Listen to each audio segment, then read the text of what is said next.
Welcome to the DFL Breakdown, presented by GrizLeeGear, with your hosts, Lucas Ford and Ricky Epperson.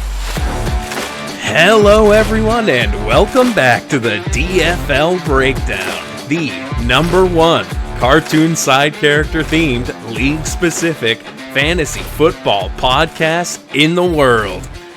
I'm Lucas Ford. I'm back with you. It's September 19th, Thursday. We got a hot game tonight between our hometown Patriots and their AFC East rivals, the Jets.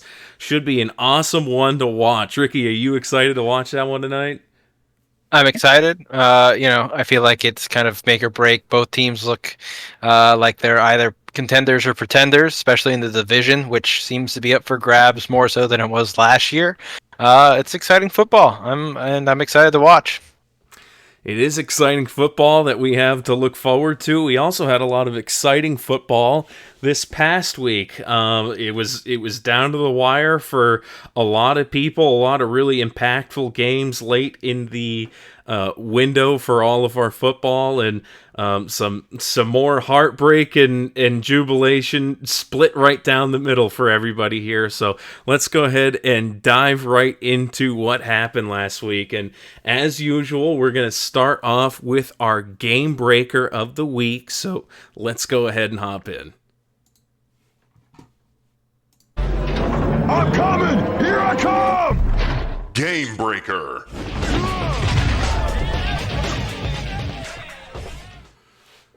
All right, we had a monster performance from Alvin Kamara this week. 44 total points versus the Cowboys. And he had, 4 touchdowns on the day? He was just running up and down the field in a game where the Saints came in clear underdogs. No one expected them to beat the Cowboys and best their defense, but Kamara did it almost single-handedly. It was absolutely insane, striking at will. What did you think of his performance? I mean, 4 touchdowns for 44 points. There's a certain League of Legends champion, I think, that would appreciate a scoreline like that. But it's kind of incredible to see that Clint Kubiak goes in as the offensive coordinator and schemes something up that's just, it has 2 defenses stumped. The Cowboys defense is not the same that it was last year, but they can't be that bad. It has to be, the pre-snap motion, whatever they're scheming up down in New Orleans, it's working. It hasn't been solved in 2 weeks, and, how long until someone kind of puts their thumb on the pulse of it? I don't know. But for now, 44 for Alvin Kamara, that's a game breaker. A game breaker indeed, and very extremely impactful for Riley this week, being the difference maker for him between making the median and missing it. So let's go ahead and just talk about his matchup here and exactly how much that did impact it in our score summary. Let's go ahead and move right into it.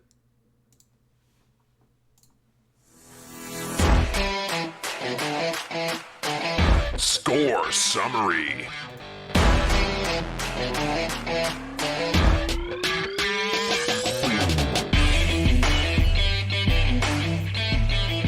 Right.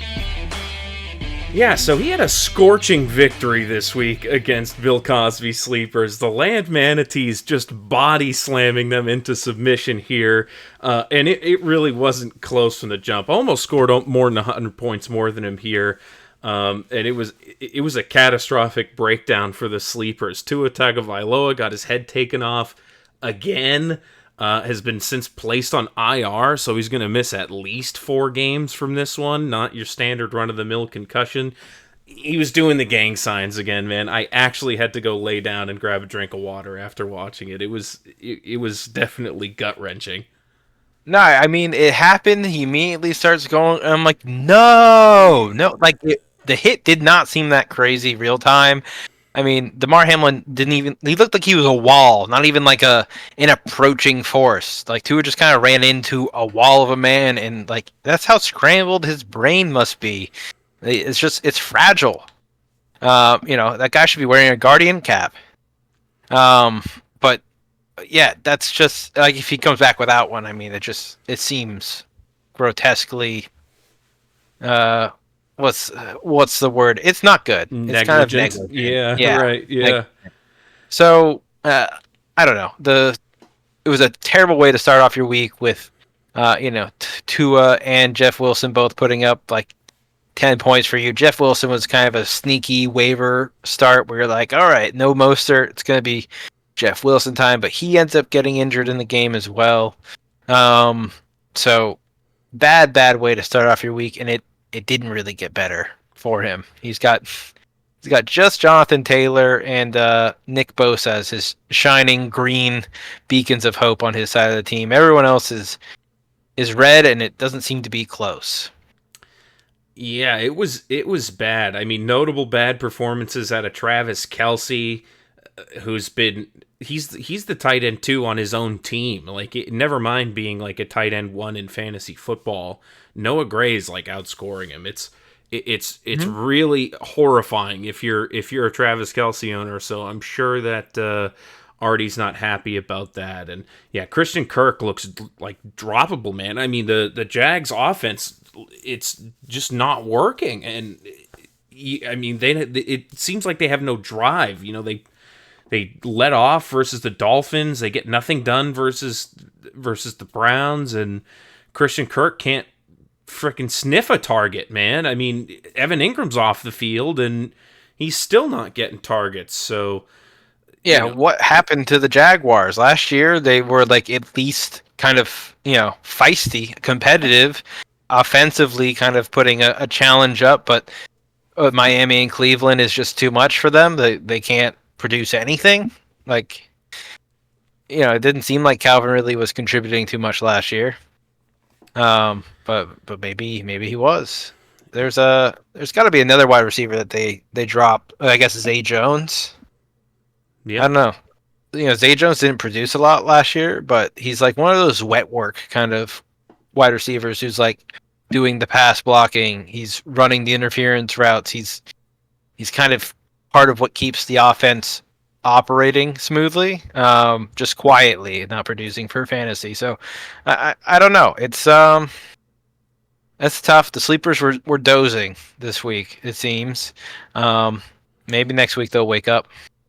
Yeah, and I mean, I think we had a running joke last year where like Calvin Ridley was unstartable if Zay Jones wasn't playing because because they got nothing done if he wasn't out on the field, even though Zay Jones' stat line wasn't really a part of the equation. So I agree with you on that point. But on the other side of the ball here, it was a lot of success again from the Land Manatees. We talked about Alvin Kamara going nuclear, but he also had Jordan Mason, hitting his extremely high projections. He produced again in that spot where Christian McCaffrey has left that void.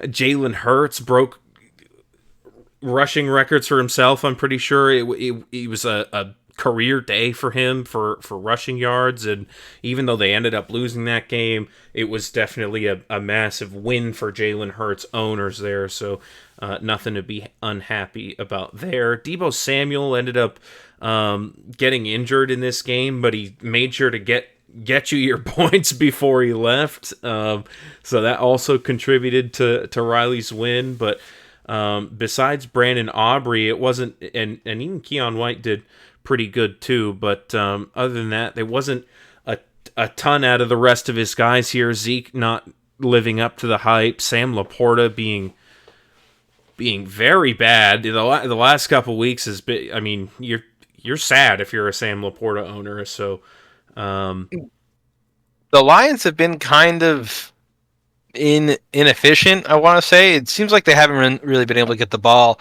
going the same way they were last year, where it's just like every drive, someone's there's like 4 or 5 passes getting distributed, and then someone ends up with a touchdown. It just hasn't been happening this year. They don't seem to have that same fluidity on offense. I don't know. Sam Laporta is an interesting case.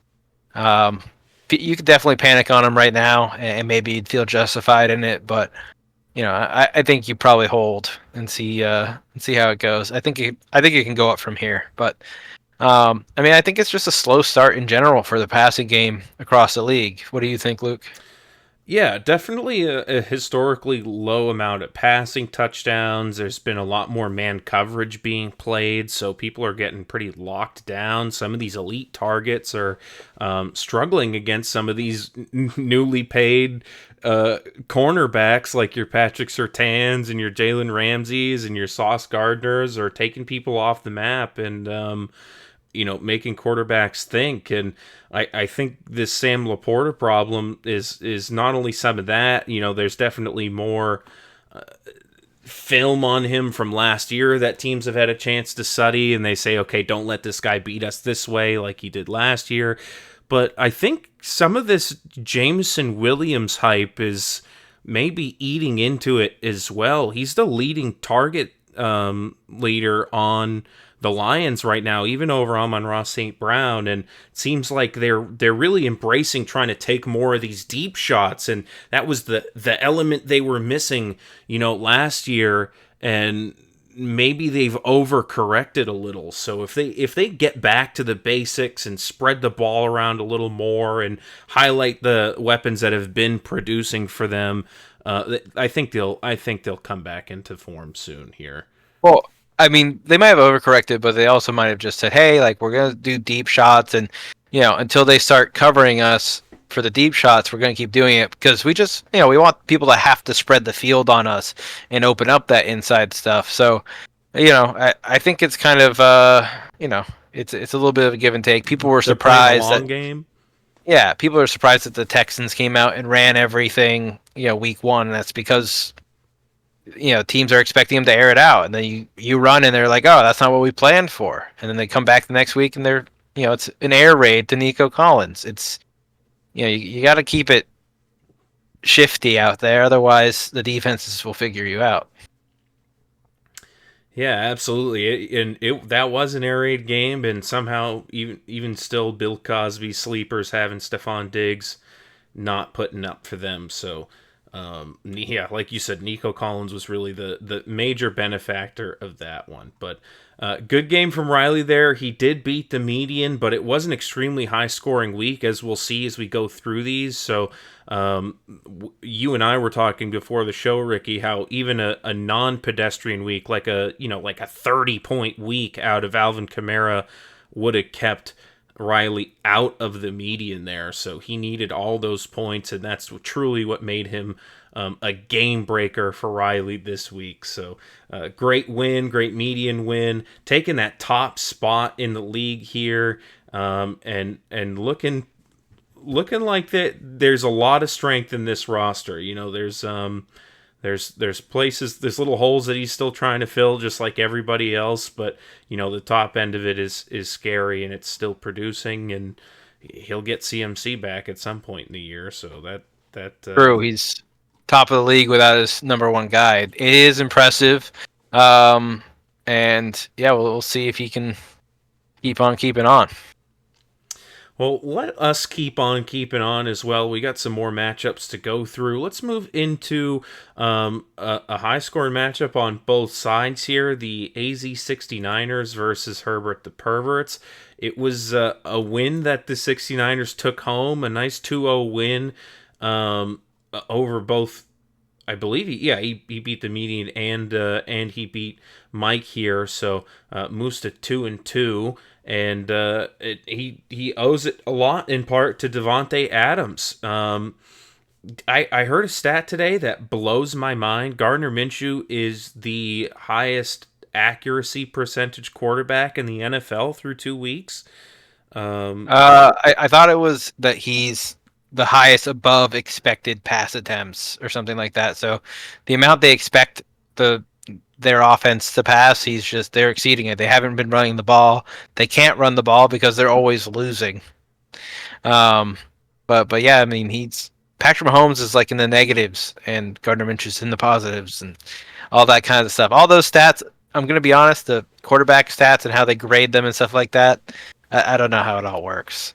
Someone way nerdier than me is going through all that, and that's saying something.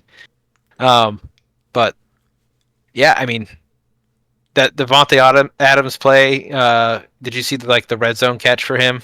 Oh yeah, the toe where he kept his toes in and full extension just fell out of bounds catching the ball. Yeah, it was a work of art. That's like the catch that everyone at the park playing football with a Nerf football or something is like, I'm just gonna stand right next to the line and throw it out and we'll see if we can do that. And people try all day and it doesn't look as pretty as he just did on command in an NFL football game. Insane talent. And I mean, the ball placement was great. It was there. It was reachable. He caught it. It was in a place where only Devontae could get it. So yeah, I guess that's what you're looking for. And I mean, yeah, you got 26 points out of him for that. Among his 8 other catches that he got, 110 yards and a touchdown on the day.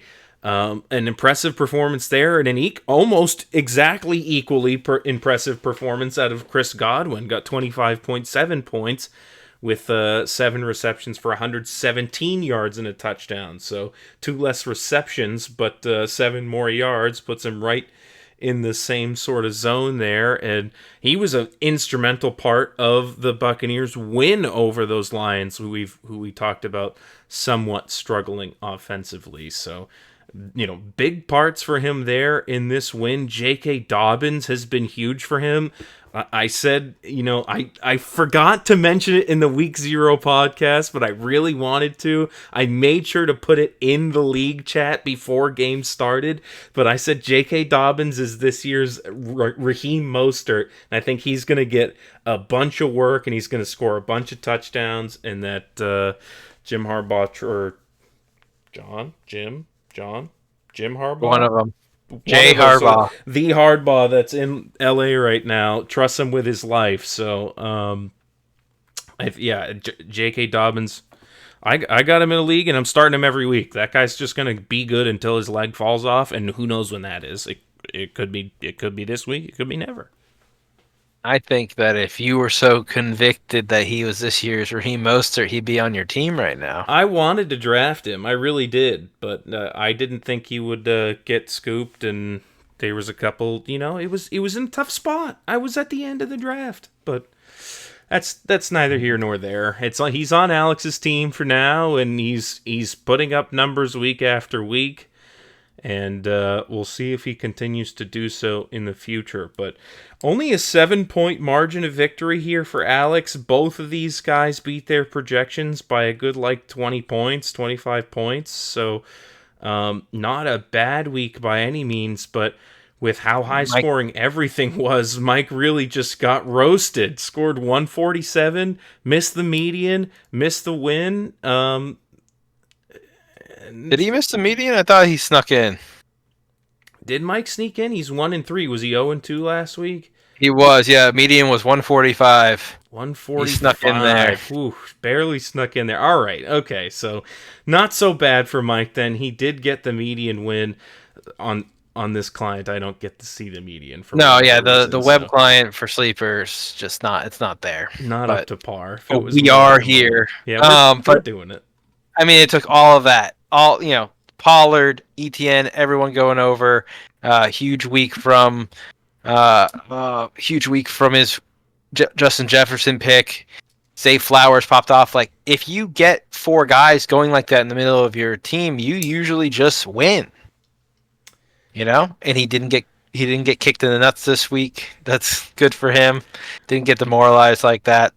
But yeah, I mean, that's a winning roster. I can't think of any other rosters that look like they should have won a week that didn't. But maybe I'll remember later. Yeah, and to get 33.5 points out of Fred Warner, that's a game-winning week. Out of your IDP guy, an interception, 9 tackles, a sack. He was everywhere doing everything, even though the 49ers lost that game. 2 forced fumbles. He was flying around, but wasn't quite enough. And it was in part to the fact that we had Alex pick up Danielle Hunter in the beginning of the week, and he started him, making him our Waiver Warrior. Waiver Warrior of the Week. It was a good pickup and start. The IDP guys are absolutely eligible to be a Waiver Warrior, and this week it's Danielle Hunter, the best acquisition of the week to start and win a game here. And like we said, a difference maker for sure. You can absolutely pick up guys. I mean, he was only projected to score 10. He scored 16. This was a 7-point game. That's a very close difference in and of itself. But guys miss their projections all the time. So he saw the shot to take and he took it, and it paid off for him and got him the win. Right. Yeah. I mean, 7 points. That's close. That's close. That's Danielle Hunter away. I fully believe that. I didn't do the research into who he had right before, but Danielle Hunter got him the win. That's all we really care about. Waiver Warrior, the first one of 2024. Love to see it. Keep picking up guys and put them right in your lineup. There should be like a $5 Dunkin's gift card for having the Waiver Warriors that people are just throwing shit at the wall. They're like, I'm sure Josh Downs is going to do it for me this week. All right. You know what? I'll take you up on that. $5 Dunkin's gift card if you start the Waiver Warrior and we point it out on the podcast and you listen and you tell me that you heard it. I'll get you a $5 gift card. You have to comment in the video below. Say, give me my Waiver Warrior gift comment card. on the YouTube video about your Waiver Warrior win, and we'll get you a $5 Dunkin's gift card.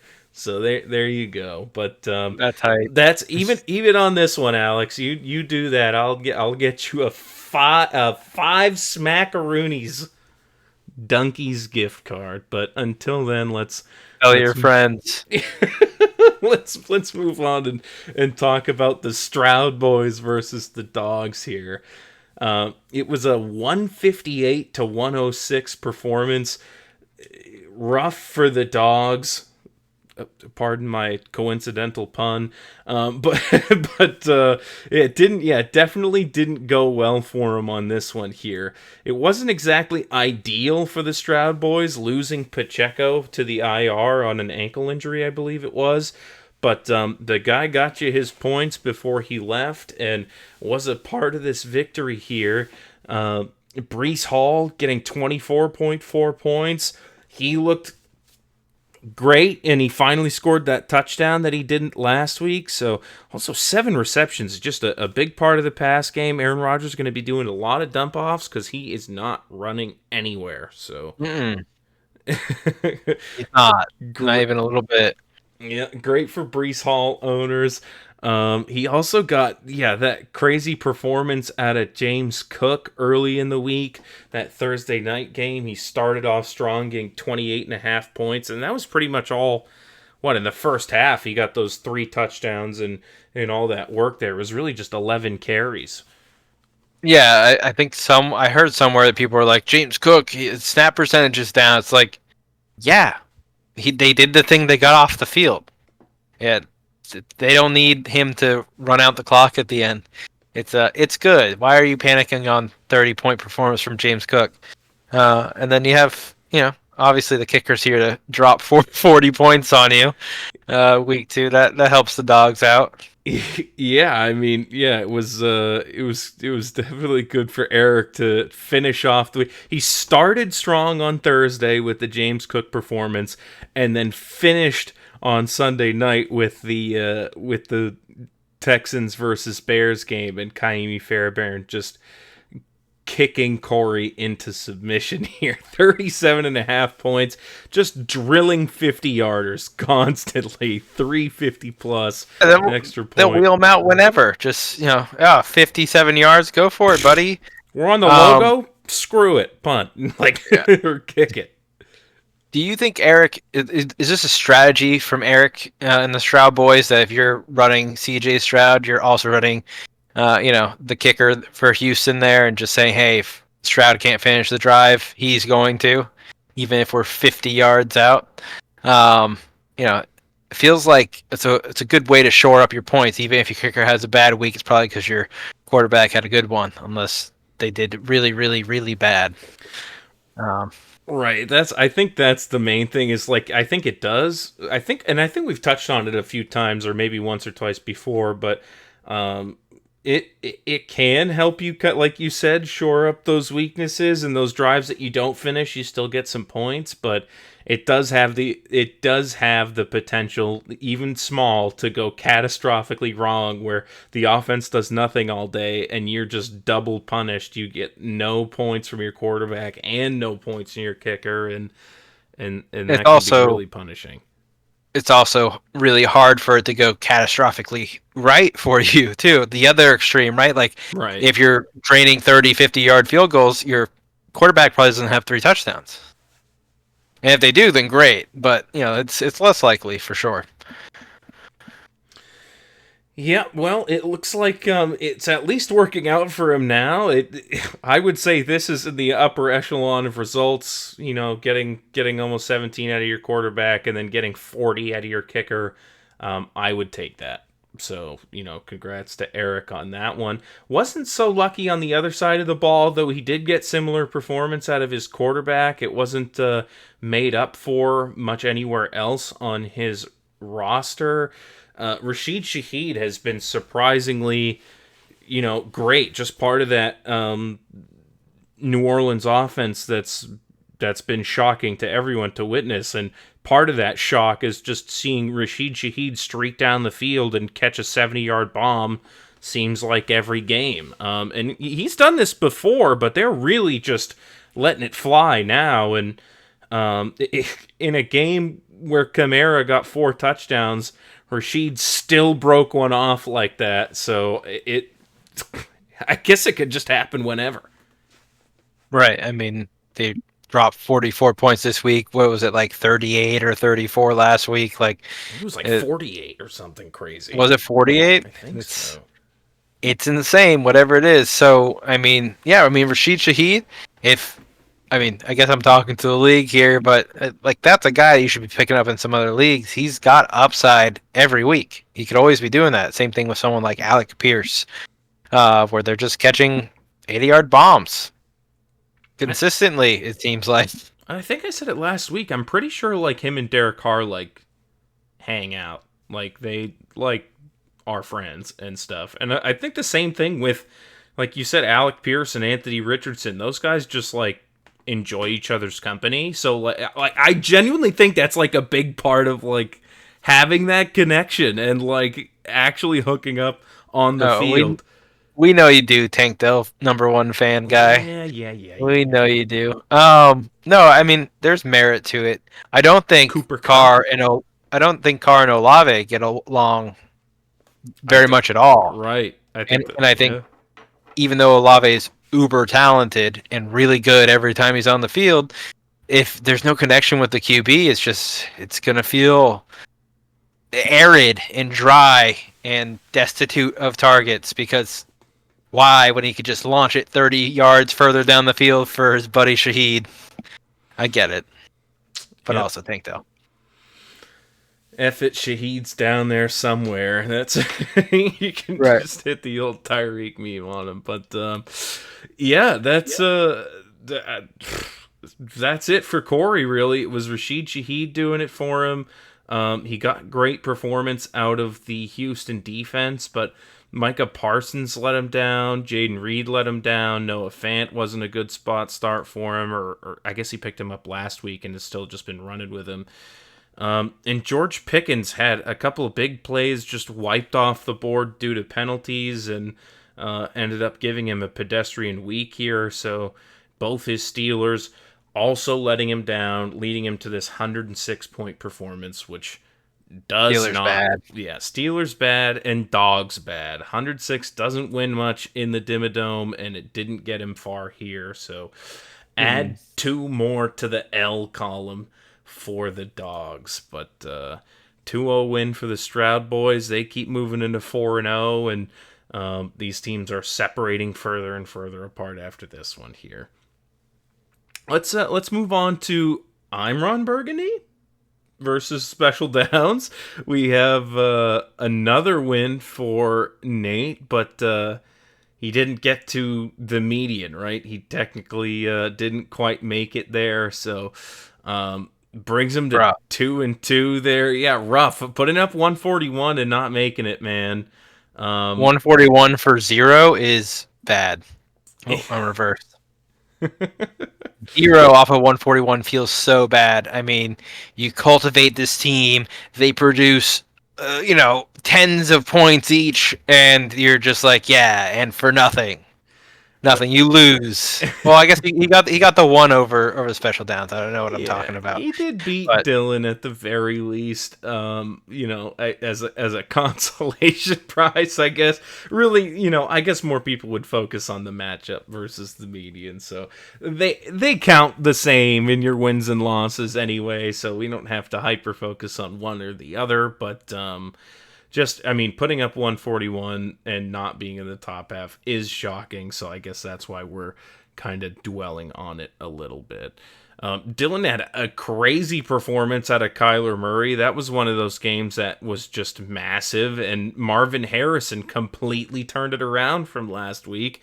4 receptions in the first quarter for 130 yards and 2 touchdowns. Didn't have to do shit for the rest of the game, and he was like the wide receiver 1 in the week, so...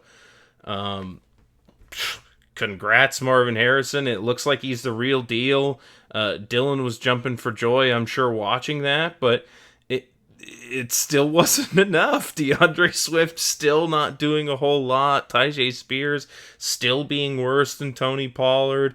Garrett Wilson not being the target leader on the Jets. Never mind target leader in the NFL like people were hoping for. And, I mean, even Brandon Ayuk is just really not getting a lot of action thrown his way. So, some problems with his team. He picked up and started a pretty great IDP player as well this week, but wasn't enough to get him the win. So, 124 is a respectable score some other weeks. Like, I've seen 124 win games for sure. So, 124 wins the median some weeks. It's up there. It's good until it's not, right? This is bad, but just a quick Swift pick check-in. I think one of the guys that went after Swift that I just can't forgive Dylan about is Cook, James Cook. He put up 28 points this week. What does that get Dylan? Okay. Where's Dylan with an extra 20 points this week? Kamara? No, he's 2-2. He's 2-2 with James Cook this week. So, I mean, it's tough. It's tough when it comes down to like a pick in the draft legitimately making a difference for you here, but it could have. So hopefully Swift keeps on scaling as Dylan wants his team to do. Yeah. I mean, like you were saying, James Cook or even like Alvin Kamara went. True. Alvin Kamara went after. That's what you're saying. Yeah, that's like.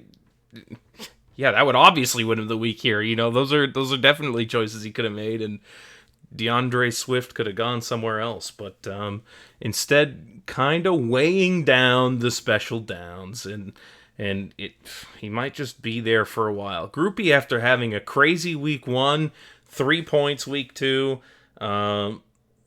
which is wild because he missed an extra point. He missed an extra point. I'm looking at it. I'm like, they scored so many points. How did he get none of them? Yeah, no, he did, but he missed an extra point and thus lost a whole bunch of points. Yeah, missing one extra point is worth hitting 5 of them. So yeah, so that's a -6 for Dylan, which doesn't do anything for him here this week, but it still feels bad. Feels bad indeed. Yeah, it didn't. It wasn't the difference between life and death or anything there, but scoring any extra points, I'm sure he would have been happy about. So, another disappointment to take to the bank for the Downs here, but a good win from the Hamburglar puts him at 2-2, right in the middle of the pack here. And I'm sure he's looking for a week where the median comes down a little bit so he can beat it with a performance like this. Or, maybe he's looking into Jordan Love hopefully coming back soon because it seems maybe he's losing faith in Jared Goff. That getting 8 points instead of 20 also probably could have helped him out a lot there. So maybe he transitions off the dome bum after a couple of performances like that. Let's move off of that matchup here and into the next one. We got Lehman versus Chris. It's the toaster baths versus women in the kitchen. And there's no space for a bathtub in the kitchen here. The toaster is staying put where it belongs, and it's been put instead in the kitchen into the garbage can by the women in the kitchen. It's a broken toaster. Didn't score 100 points. This was technically Wet Noodle Fight of the Week. You know, both these guys were under the median here. Chris put up a respectable week. I can't knock him for scoring 143, but I can knock Lehman for scoring 95. He had such a productive week 1, but sharp downturn in Josh Allen's performance, getting only 10 points there. They crushed and almost killed Tua, so it doesn't really... he didn't really need to do a lot there. But someone who probably should be trying to do more is Justice Hill. He had to start him, and they lost. And in games where the Ravens are losing is where Justice Hill is supposed to get most of his action in the pass game. So 2 receptions for Justice Hill there. Kind of baffling. Incredible that they lost to the Raiders. But we talked about how hot the Raiders have been. So, well, Devontae Adams is making highlight catches, so it's tough. Devontae Adams is still Devontae Adams. He can still just kind of carry an offense on his back by being that guy. Everything else can kind of just be mediocre around him, and that's fine. But the Ravens were supposed to win that. I mean, it was in Baltimore. That's tough. That's a tough one to lose, to go 0-2 here. But yeah, I mean, both sides affected by the Tua injury on Thursday. I mean, that kind of feels like a wash when you look at it between these two. I'm sure it didn't feel great seeing it happen for anyone, but I think these two were like, well, at least the other guy's fucked too. Yeah. For these two guys, for this week, for sure. But honestly, this was like, what? It was like late third or early fourth quarter that Tua went out. Like, they had almost a full game of Tua, and these were the numbers they put up. It was bad before, like, Tua threw 3 picks before his head imploded, so, like, it wasn't good.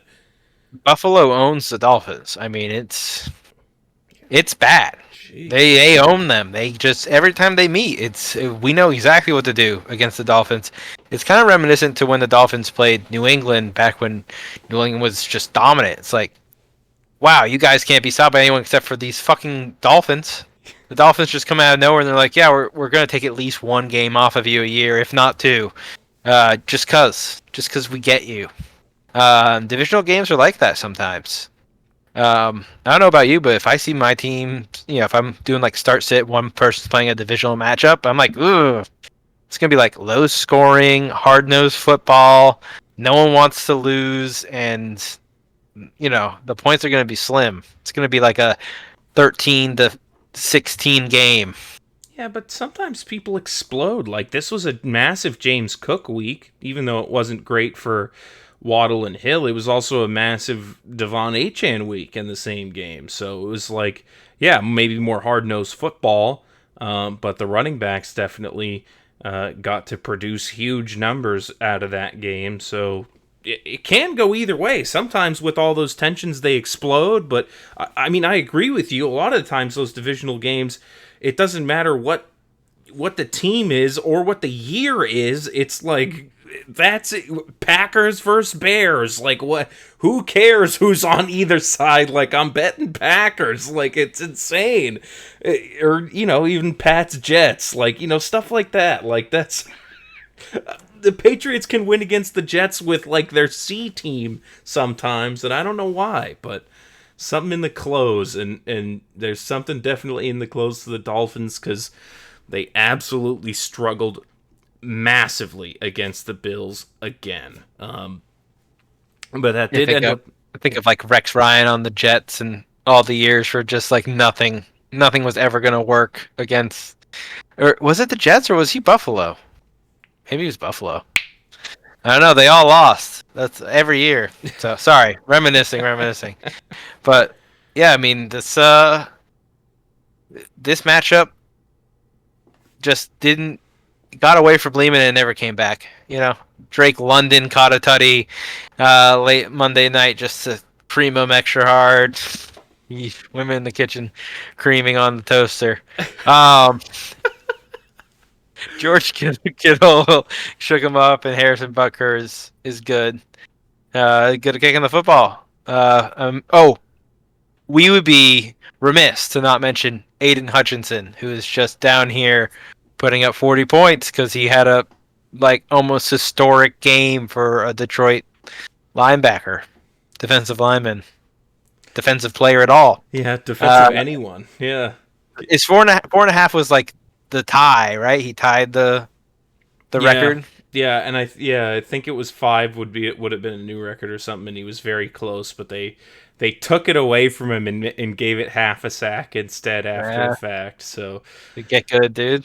Ass. And look at the contrast between what Chris had going with Aiden Hutchinson versus Khalil Mack on the other side, putting up 1.5 points with 2 tackles in a game they just absolutely smashed the Panthers. He must have had all the opportunity to be able to get some stuff in, but bro was sipping Gatorade on the sideline or something. What was he doing? Not getting the max sacks that were prescribed by Lehman here. That's what he was doing. Maybe showing everybody else on the sideline. Have you seen that video of the Chargers guys sitting on the sideline with their legs crossed, and he's like, "Man, why are you sitting like an old man?" Man, I'm relaxed. Yeah, game time. What are you doing? Be athletic on the bench at least. God. No, but I mean, everyone and their brother tackled Bryce Young, except for Khalil Mack, I guess. That's crazy. But yeah, I mean, Chris brought the IDP rule in.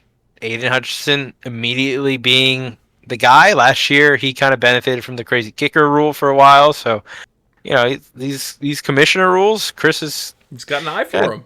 Yeah.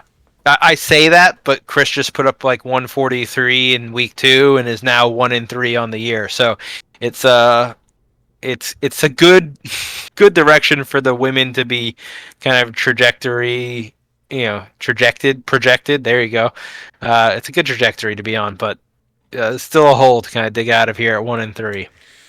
Yep, another funny note about Chris's team and performance is that last week, had he started Stafford over Burrow, he would have gotten the win that he didn't get. And this week, had he started Burrow over Stafford, probably would have gotten the median win. So he's just going to be doing this will he, won't he dance with Joe Burrow for the rest of the season, Matt Stafford. And I don't know if he can really be a reliable backup anymore, if he's dealing with all these injuries and injured players.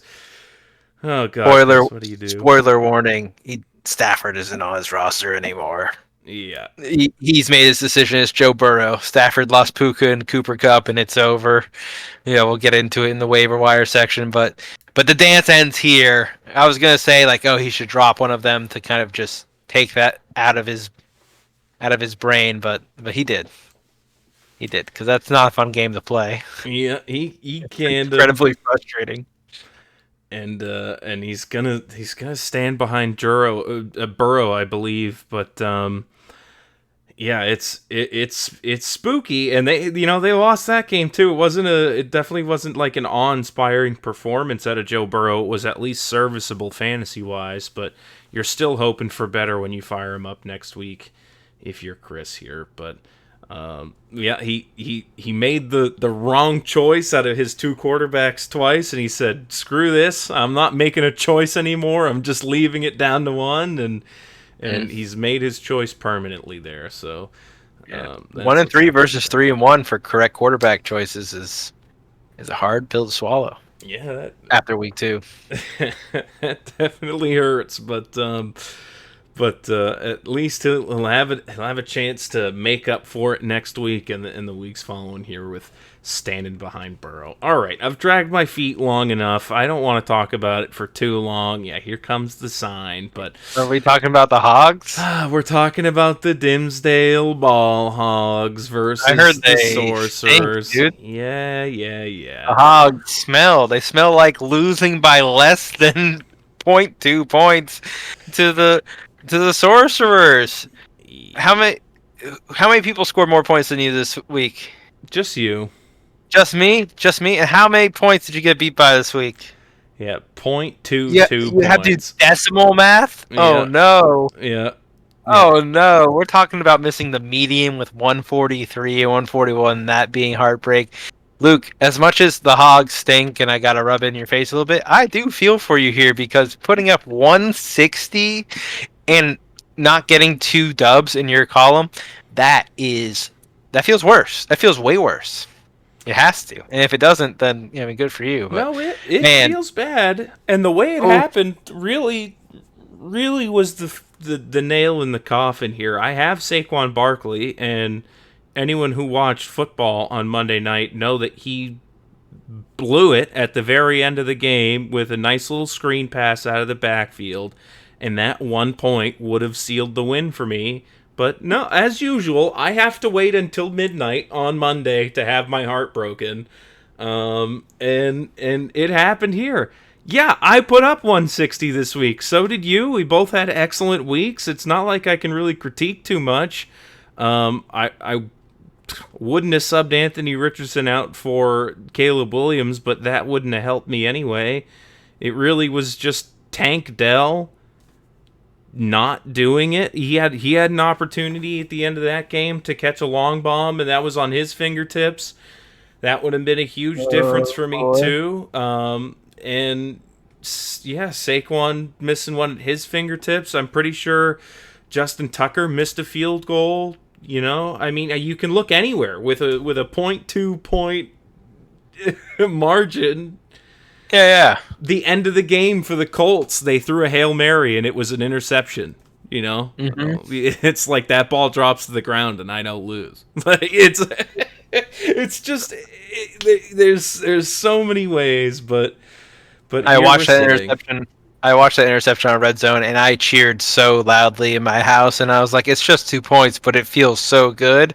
And that's exactly what I needed. I needed to watch Anthony Richardson throw a Hail Mary into a group of Packers and lose the 2 points that Luke needed for to match me at 3-1 in our division. I reached out to you before Dell and Saquon played, and I'm like, hey, I've been saying Hogs stink. It's all from camaraderie. I've got respect for Luke as a manager, but this was a really fun matchup. We were back and forth. I mean, we both scored 160. It's a good matchup. Had me on my toes. I'm looking at your side like there's no way I beat that, and then I'm looking at my side like, well, wait a minute, there's no way he beats this. And man, it really came down to the wire. The only thing crazier than this is us tying the median and each other last year while not playing each other. I think that still has the one spot here, but this is definitely second for craziest result for the two of us. Yeah, yeah. I mean, probably for some of the craziest results in the league. I think there was that one last year, in the playoffs that Chris and Corey came within like 0.1 or something, and that one was wild too. But this hurt a lot. This hurt a lot to sit with this week, especially because it looked so good so early. I started with Devon Achane scoring 30 points on Thursday night. What a hole to dig out of. All my 1 o'clock games smashed. Trey McBride looked great. Saquon did so much. Justin Tucker scored 13. All my guys did good. The first half of the 1 o'clock games, like 90% of my team played Sunday at 1. The first half of the 1 o'clock games, my team was middling at best. And then the second half, everything exploded.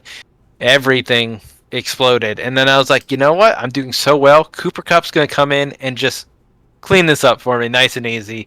Throw 20 points on the board, and good luck catching me at 175, Luke. And then he stops putting points up. I'm like, what's going on? He's injured. He's out. He's not coming back. I'm like, oh no, like the door's open for Luke. He's my last guy playing, and I'm stuck at 160, and Luke's kind of champing along here. Dell was scary, survived that, and then Saquon was terrifying the entire night. It felt kind of like the Patriots and Falcons game, where like the whole time you're watching it, you're like, we're losing. There's no way we're winning. Oh my god, we won. That's exactly kind of how I felt. Like it was despair early, it was despair late, but at the end of the day, it all turned into glee and jubilation, as you said earlier. That's the difference. Look at my face, and look at his face. He's sad. He's mad. Yeah. No, I am sad and mad, and it was rough, and I don't want to look at it anymore. So, And we don't have to, hogs stink. Let's move on. Let's move on. That was last week's matchups. A lot of great matchups were had. Let's look at at this scoring chart. I like to take a quick peek at this because it's a lot of fun to see how many points people could have scored and everything. Ricky, you played extremely efficiently and got almost all of the points you could have possibly gotten. I was pretty close. Baker Mayfield for Lamar that could have got me max, but it's 0.6 points, which might have been a big difference maker. I don't know if that would have staved off the Saquon catch. I don't think so. Yeah. I don't think so. Yeah, but I guess it could have not mattered had I fielded my most efficient lineup, and I wasn't even the strongest on the week in that regard. Riley scored plenty, and he could have scored 175. So I guess we should consider ourselves lucky it wasn't our turn to face that here. But kind of on the opposite end of the spectrum, same as last week, Dylan had a stinker where his max scored wasn't better than anyone else's current scored, and it was the same here, 93 max to the next 96 current. So rough week for the sleepers, and if you want to take a look at this graph more in the video, you can here. But hit the pause button. Yeah, hit the pause button and get all the data you want there. But screenshot, it'll last longer. I want to take a look at the standings. We briefly touched on people's records as we were going through it here, but here they sit. We have the Land Manatees at number 1 at 4-0, followed by the Stroud Boys and the Sorcerers, both also at 4-0. In the middle, we got 4 teams at 2-2. The Ball Hogs, the I'm Ron Burgundy team, the AZ69ers, and the Toaster Baths, all at 2-2 in that order in terms of points scored. And then we have 4 more teams at 1-3, and not pictured because it didn't fit in my graph. We have the Special Downs all the way at the bottom at number 12, but the Women in the Kitchen, the Herbert the Perverts, the Dogs, and Bill Cosby Sleepers are 8, 9, 10, 11, and like I said, the Special Downs are down bad, 0-4, and in last place, and not even deserving of a spot on the picture of the standings. That's so funny. I love the fact that your screenshot just is like, we're not even going to give you screen time if you're in 12th place. You don't even. We don't want to look at you. Do better.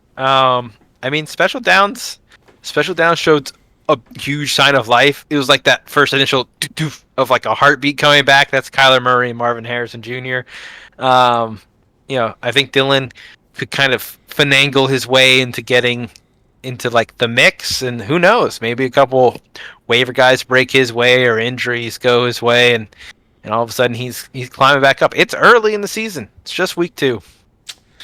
Yep, just week 2. If you're 4-0, you could be 4-8 in just 4 more weeks. You never know. Anything could happen, yeah, and if his players stay the same or if they change, that could be a big part of it too. So why don't we take a look at how these teams are changing and shaking and moving and trying to make up for some of these differences or strengthen what they already got going in this week's waiver wire and trades. Let's get to it.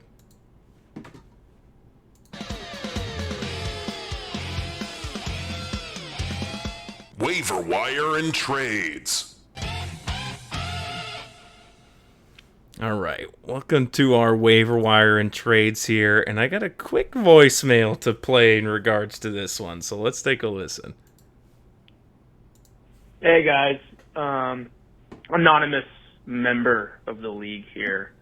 Just wanted to get Luke's thoughts on the awesome trade that Alex made for Jaden Daniels, giving up Aaron Jones to Ricky. So, yeah, Luke, I'd like to get your thoughts. Seems like a perfect trade for Alex. He's, just a really good, fantasy football player. He's a past champion. He's always in the mix. Seems like he made a really good move. So, yeah, again, anonymous member here. Just looking for you guys' thoughts. Thank you. Wow, yeah, an anonymous caller giving us some food for thought here on the trade between Alex and Ricky that happened this week. For an anonymous caller, one, it was odd that they called from Alex's cell phone and sounded a lot like him, but two, we're also extremely interested in Alex's history and trades in the league, so... But that's a crazy coincidence, but I'm happy to indulge him and talk about the trade a little bit. Aaron Jones was traded for Jaden Daniels. Ricky, how did that come about for you? Well, this is the story of Jaden Daniels on my team. We drafted. I got Lamar Jackson early. I was like, you know what? Let me grab just like a late round quarterback that has some upside. That's Jaden Daniels, in my opinion, this year. They both have the Week 14 bye, so it's Week 14. It's pretty far out, but I'm like, all right, like Jaden Daniels at some point is going to need to move once he starts getting going, and people are like, hey, that's the kind of guy I want on my team. I'm going to sell him. And then Baker Mayfield started kind of breaking out early Week 1, and then I grabbed him up before Week 2 even happened because I believe in Baker, and he continued to do well in Week 2, and I'm like, all right, that's the guy I want on my team as my backup.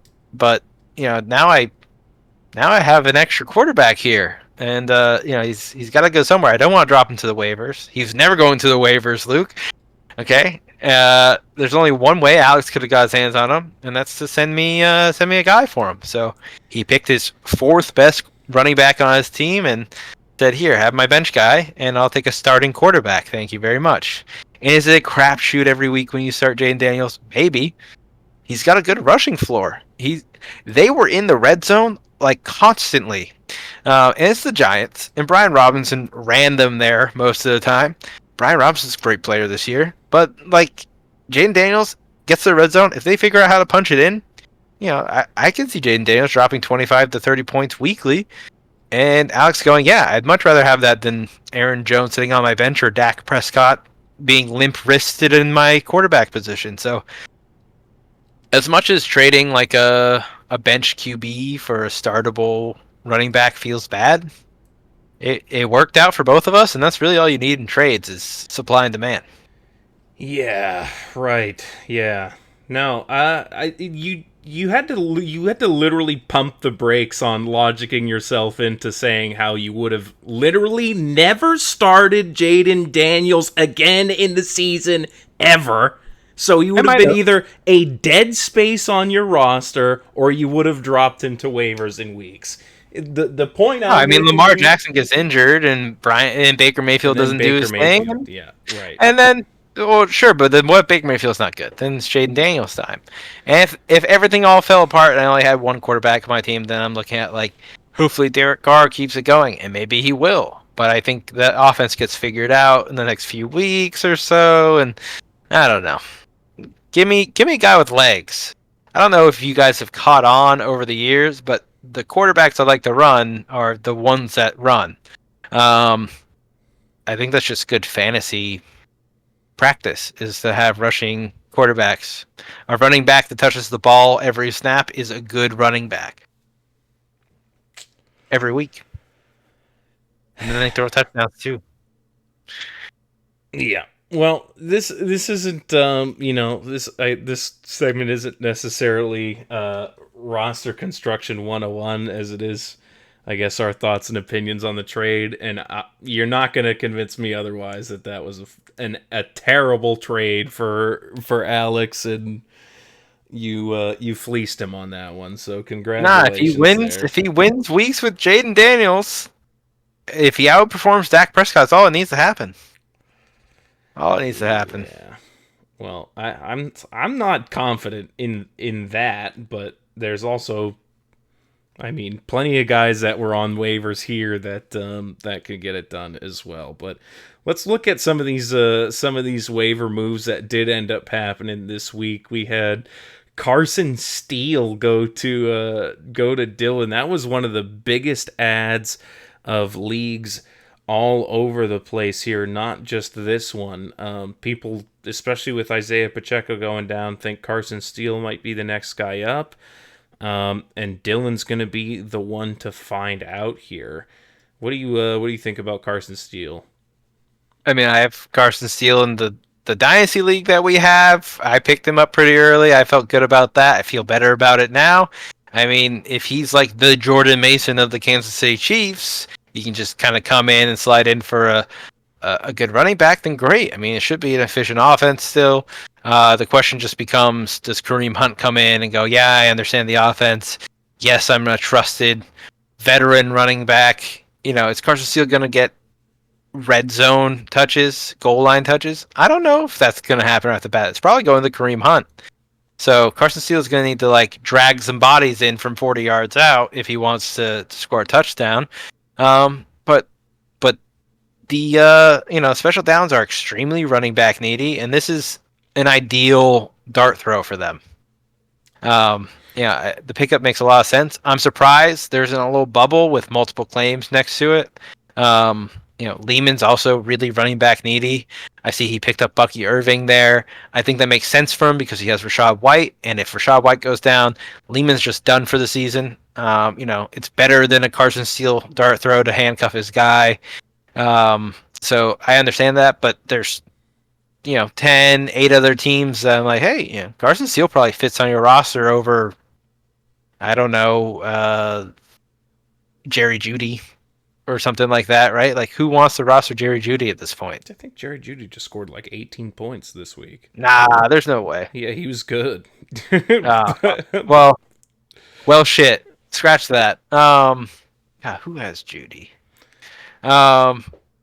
Talk about the next one while I look up for Judy stuff. Yeah, take it away. I was gonna say that. The other thing is that Samaje Perine is also now on the Chiefs, so they have Carson Steele, they have newly signed Kareem Hunt, and they have Samaje Perine there. So if Steele hits, it could definitely be a big pickup. But like you were saying, if they end up wanting a trusted veteran, then they got a couple of those guys around too. But 12 points for Judy. It's definitely respectable. He's not a drop candidate. Just a name I pulled out of my hat. Let's find a drop candidate. Here it is. It's Adonai Mitchell. He got dropped for Bucky Irving. His name is the cut list. There you go. That's funny. All right. So yeah, I mean, like I said, I think those running back pickups make sense for those two running back needy teams. The Zins lost Deebo Samuel, and DeAndre Hopkins is slow to come back from injury, so they pick up Alec Pierce here, who's a bit of a moonshot, right? Like it's definitely like, hey, he's either going to catch an 80-yard touchdown and put 14 points on your board immediately, or you're going to get 4 points out of him. Like I don't know but hey, upside guys like that work. Yeah, they work often. He's wide receiver 6 on the year, I think. Which is correct. 7.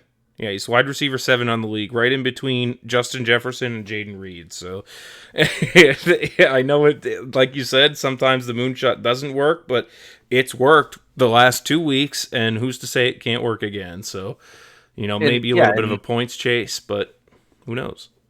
It could be, right? I mean, the Indianapolis offense is kind of unknown still. We saw Anthony Richardson for 2 games last year. We see him for 2 games this year. I mean, not for nothing. I feel like Alec Pierce might have had a couple of games last year with Anthony Richardson where he did okay, or he at least took shots at him.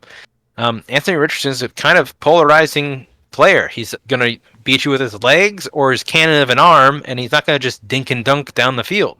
So Alec Pierce makes a lot of sense here. DeAndre Hopkins was never going to be upside with Will Levis throwing to him. So, I mean, yeah, sure, take your shot. Most guys being on your bench score, putting up 12 points aren't going to be the difference maker for you. You need a lot of them, or you need one Alec Pierce to put up 20 randomly. But yeah, moving on, we have Quentin Johnston, who is on his redemption tour here. 2 touchdowns in one game. I don't think that was on anyone's bingo board for the season for QJ. Had a couple claims go in for him. I think it was the Tard conglomerate also wanting a piece of the Chargers offense there. And then Artie, who had Tua, is now looking at, like, I need a new quarterback option. He didn't bite on the Jaden Daniels trade I sent him. He's instead going to run with Derek Carr. So we shall see if Artie or Alex benefit more from how they're doing things here. Send in the car. Alex is allergic to using his waiver priority. He just simply wakes up at 4 a.m. to add free agents every Wednesday. It's like a ritual that he has. We've never spoke about it on the show before. It just quietly happens in the league. It just, you wake up, you're like, waivers have run. And also, 6 free agent moves have happened. Alex is up. Alex is awake. He's had his coffee. And, he didn't use his waiver prio. He's lurking. He's waiting for the perfect guy. He's a sick motherfucker. I don't know what to tell you. Yeah, he's a freak. I don't know if we've talked about the time frame or not. I know we talk about him wavering a defense every week. I mean, I'll feel like he'll have the best defense on the week, but if it's the same one he started last week, he's got to waiver a new one. So he's always trading those guys out. Seems like he's already moving his IDP guys in and out pretty frequently based on matchup too. And that's something that's given him the edge over the years. Like the anonymous caller said in their voicemail, he's a guy who's always running around near the top, and he's a previous champ. So maybe he's not afraid to stream things, like you're saying, like defenses, like IDPs, even quarterbacks. I've seen him stream quarterbacks in the past. He must believe Jane Daniels has something that the streamers don't, and that's why I went for him. I mean, I don't know. I was thinking about, while you were talking, I was thinking about the psychology of, like, Wednesdays at like 6:30 in the morning. My first thought in the morning is, Alex has already been in here. I'm like, Alex is the first thing I think about at 6:30, because I'm like, fuck, he came in, he cleaned up. He cleaned up all the shit that was left, yeah. Yeah. Oh, man. But yeah, then down here, I mean, we have Lehman picking up Mike Gesicki and dropping Cole Kmet, who, I mean, the Chicago offense has not gotten rolling. There's a lot of mouths to feed, and there's not a lot going around for them to chew on. Cole Kmet definitely catching the brunt of that, I think, with the Gerald Everett pickup, the Keenan Allen pickup. I mean, the couple of Chargers come over, and all of a sudden it's like, a lot less baseball swings in the end zone for the Monster, dude. He's not doing it anymore. And then he dropped Khalil Mack. He didn't like the fact that he couldn't get a piece of Bryce Young last week. Yeah, after that showing, he decided to go with a New England defensive back, Kyle Duggar, and that should be, against the Jets, a play. He's going to get to see it play out at least earlier than the rest of the week. He's going to know what he's got there. So hopefully that ends up working out for him for his sake there. But yeah, that's what happened on waivers. Like we said, there's other moves. There's a bunch of moves, and people are always sending little trade gestures around and talking about trying to get stuff moving. So when we go through these lineups, I'm sure there'll be some other guys on people's benches that we haven't discussed moving around yet. But when they become notable, I'm sure we'll note them. But that's the waiver wire and trades. There was 2 more bonus trades in there, but they were the same players. Aaron Jones or Brandon Ayuk happened a couple times today, back and forth, seemingly just to frustrate me while I was at work. So, that good was job, the plan. Ricky. Yeah, thanks. That's in the DMs. I appreciate that. I'm like, hey, but what if we did it just to fuck with Luke? And he's like, word, let's do it. Yeah, well, mission accomplished. I was definitely like, okay, come on, guys, this is unreal. You went quiet for like the first 5 minutes. I'm like, he's either sniffed us out or he's pacing his room right now. And lo and behold, you were doing the calculations and you're like, look how dumb this is. It's like, yeah, we know. It's not just me. Like that was all I was using it for. It's like I know it's dumb by looking at it, but it's like I want someone to just prove it. I'm just trying to trade my paperclip into a Tesla, okay? Yeah, I would rather not. I would rather not have someone with 2 Teslas on their team. I've got a few of them. Yeah. The Puka trade for Deontay Johnson and Jerome I don't Ford. even remember the other guy. Yeah, Jerome Ford. I don't even know if we touched on that last week, but because it happened just after. But I mean, that is a trade that happened. Puka gets hurt. The Dogs don't have any faith. They feel like they need more depth. I trade them Deontay Johnson and Jerome Ford, and then they just sit on the bench too. So I was questioning why they didn't get played. They didn't put up great points. I mean, the Panthers suck ass, and Jerome Ford apparently lost his job to Pierre Strong and Deontay Foreman. I don't know. I don't know what's going on there, but Corey for sure lost that trade. I didn't think he did accept. Yeah. So yeah, I got Puka and Cooper Kupp just sitting there. 2 Lamborghinis parked in my shed. Did you see the Lamborghini garage picture that got the guy fired? Yeah, that's Jalen Reagor meme goes around all over the place. But yeah, Jalen Reagor posted it after he re-signed to the practice squad on New England, and that he didn't last long there either. So that dude's a total bust. But yeah, let's move on from the waiver wire and trades here. I did forget to mention that one because it did happen right after the show last week. But yeah, you're now the proud owner of Puka Nacua as well as Aaron Jones. So it's going to turn from waiver wire and trades to the Ricky Trade Power Hour there. As it should. And I should get a roster management section. Oh my Listen, God. I'm out here. I'm making moves and improving my team always. If you need advice, come to me. First trade me one of your guys, and then I'll tell you why that was a bad idea. Oh God. Well, let's not. I don't want to advertise that any more than we already have. So let's move on to the projection preview here, and we can talk about next week where maybe some fates will change here. Let's do it.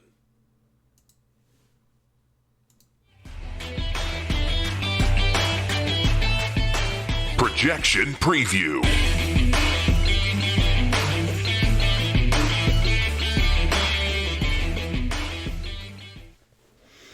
All right, we are back for some projections here.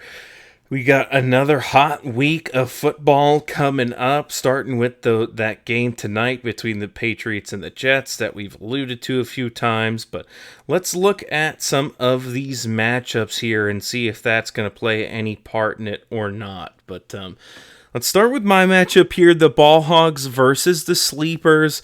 I'm favored to start this one by a good 10-point margin. Is he missing anyone? No, his team is just projected to be that much worse. We've got the heads-up matchup between Stephon Diggs and Tank Dell going Sunday at 1 in the Dome in Minnesota. So we're both going to be interested to see how that goes. They're projected to score around the same amount of points too. We've still yet to see exactly how the order shakes out between them. All we know for now, at least, is that Nico Collins has looked like the number one, much to my chagrin, but we'll see if it stays that way between those 3 receivers. I don't think it will. Even last year, they traded off quite a bit. I feel for you with your Tank Dell situation because you believe in him so much, and you're just gonna play him. You can't bench him at any point this year. Oh, no. Right? Because as soon as you bench him, if it's week 7, week 8, that's when he's going to put up 30 points, and then you're just, you're going to be so unhappy. So he's just stuck in your lineup all year till their bye week, and, that's tough. He's going to do it. That's tough. It's not tough. Yeah, he's going to do it. Hey, I believe, all right, if Tank Dell has 2 fans, I'm his second fan, okay? Luke's the first fan, but I'm number 2. We've talked about before. I couldn't get a piece of him anywhere else because Luke is too much of a fan, and I think he's gonna do it. I'm glad he didn't do it against me, but I think he's gonna do it. Yeah, just your luck. In any case, for the quarterbacks, Derek Carr getting plugged in this week has the chance to be a waiver warrior, and put up numbers against the Eagles, who. The Eagles, just their per play averages on defense are worst in the league. Their defense is actually worst in the league by the numbers right now, and the Saints offense is the best in the league by the numbers right now through 2 weeks. So that kind of is a recipe for an explosion of points, but if we know anything about the NFL, is that expectations are almost never met or correct. So yeah, think of all the sports bettors hammering the Saints this week just for Philly to dump it on its head and say thank you for the millions, idiots. This is an entertainment franchise, not a sports franchise.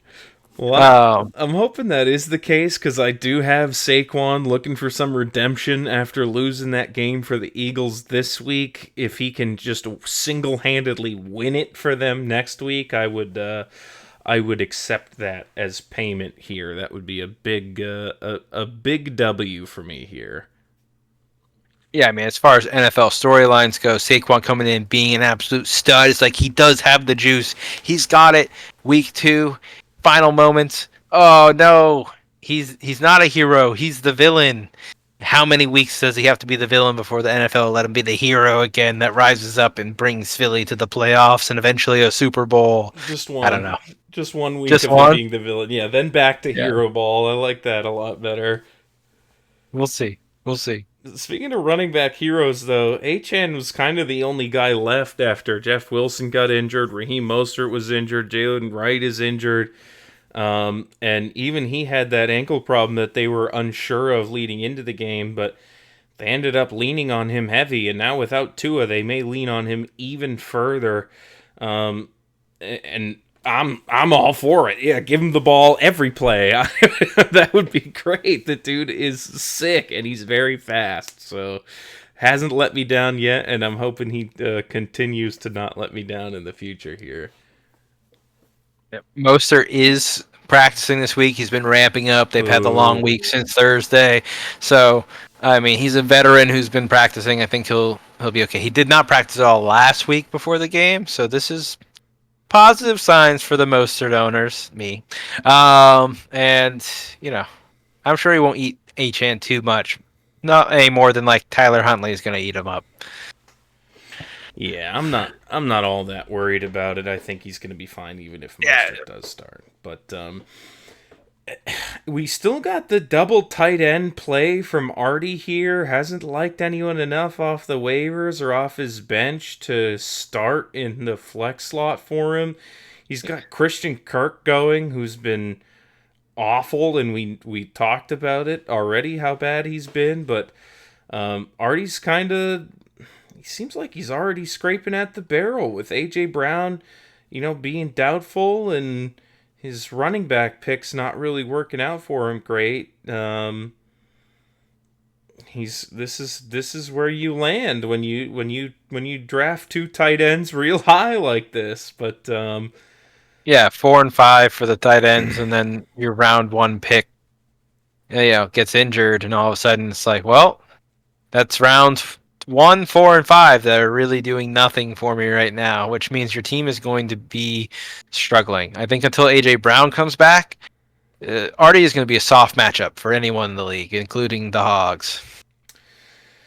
Well, soft matchup is one thing. I'm personally just hoping it's not the hardest matchup in the league again for me this week. That would be stellar. Because Wait, have you faced the two top performing teams in the first 2 weeks? Oh yeah, so crazy. Yeah, isn't that so wow. wild? That's weird. Yeah, weird. Yeah, it's so weird how I keep losing to the number one team. But Oh wow, your division's so tough. Yeah, at least we have the median. I'm just holding on to my median wins with my last shred of sanity here. I mean, but yeah, what if Derek Carr just continues to, like, what if he just throws 4 touchdowns to Olave and Shaheed, dude? That's gonna be rough. And then Mark Andrews put up 3 points, and you'll feel better. Yeah, well, it'd also be a little vindicating for me that Alex could have gone out and got Derek Carr, but instead he traded for Jaden Daniels, and I can just be like, see, Derek Carr continues to do it. And also, personal side note, I have Derek Carr in the Dynasty League, and I mean, I shopped him around this offseason, like, hey, starting quarterback, good offense, a lot of good weapons, could be usable, and everyone's like, man, that guy's trash, he sucks, and he's never going to be worth a start, X, Y, and Z, and yeah, he's look at him now, dude. Yeah, look at him now. He is just doing it. So, have you been starting him in the Dynasty League? Yeah, every week. Yeah, he's my guy. Wow. Look at you. Yeah, must be because your quarterbacks didn't get the starts or something. Who's the other guys you got? Oh, JJ and Drake May. That's right. Yeah, Drake. Yeah.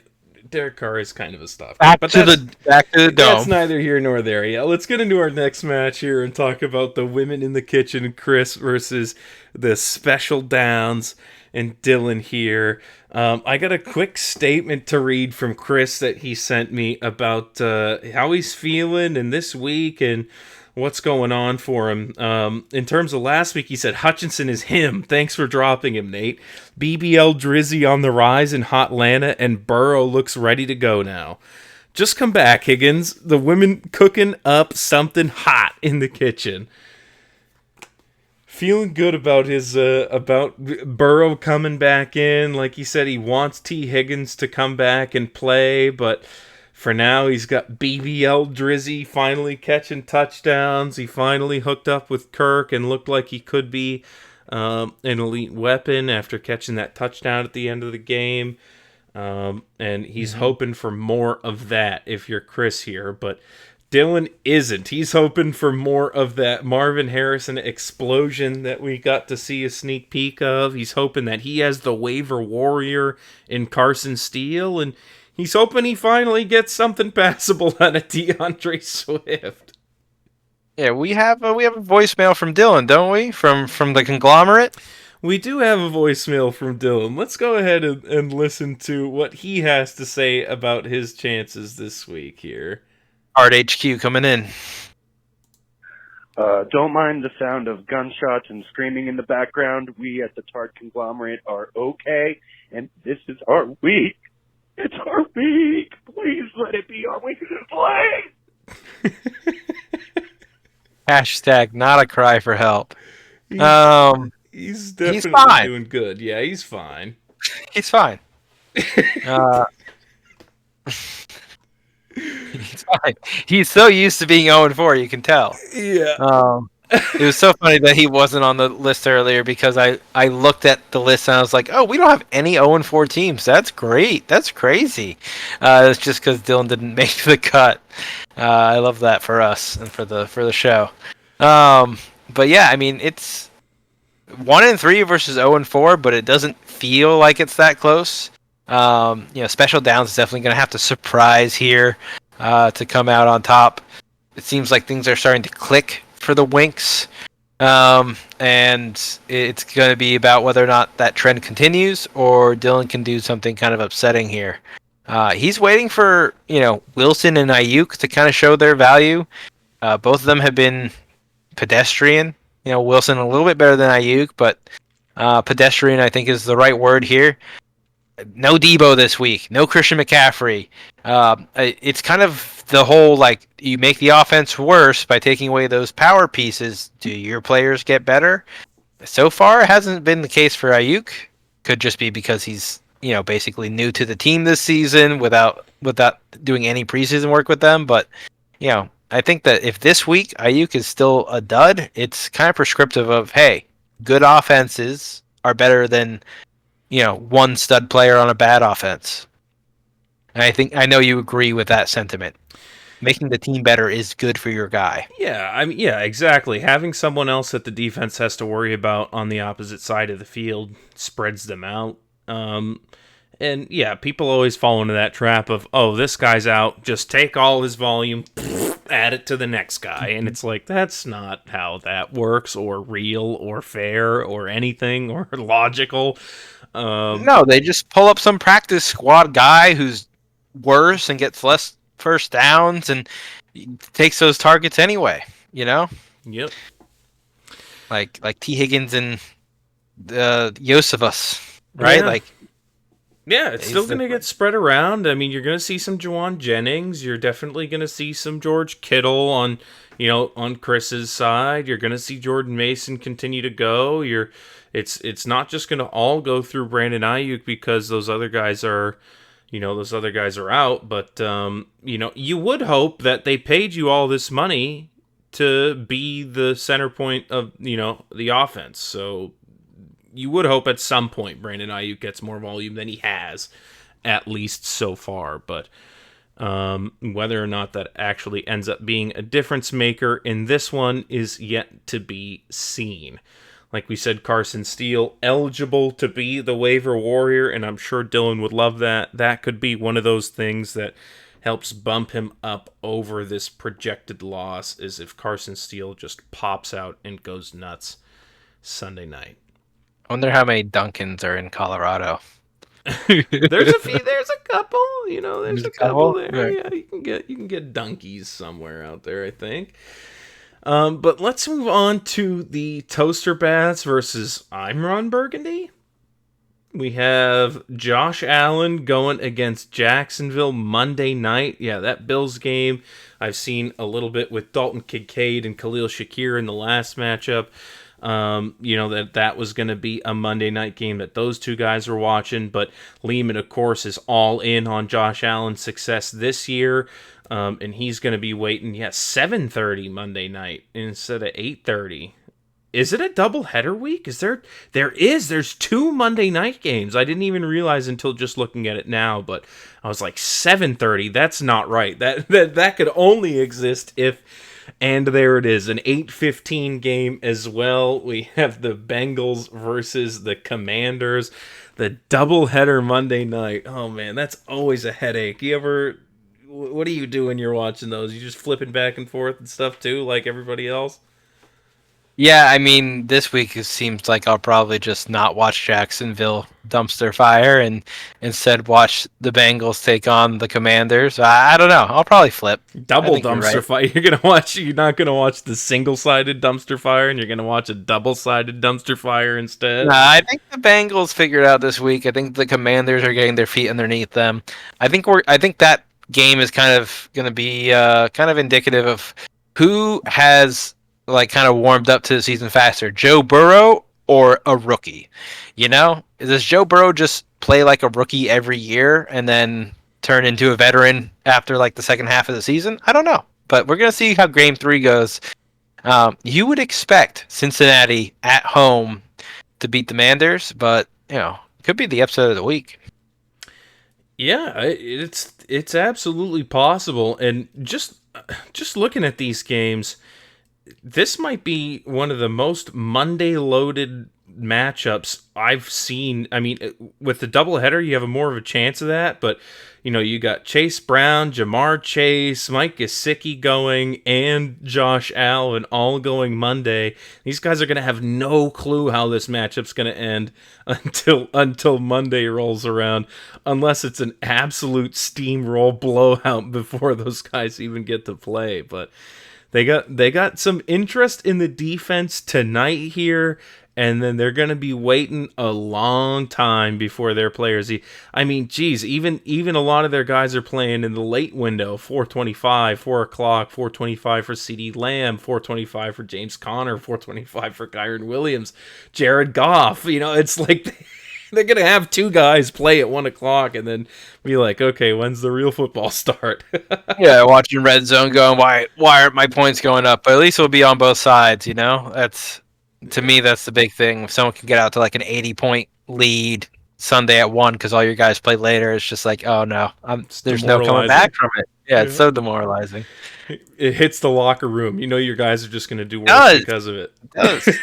Jamar Chase is just staring at the 60 points and go, man, I can't do anything about that. Come on. Jamar Chase is staring at our lineups in the locker room like, man, you telling me I gotta score 25 to keep up with this? I can't do it. How many DMs do you think pro players get on like Monday Night Football are like, bro, I need you to get 8 points, okay? It's so important. He's like, shut the fuck up. Yeah, shut the hell up. I ain't listening to you about all Playing that. Playing for millions of dollars out here. I don't care about your points. Yeah. Oh my gosh.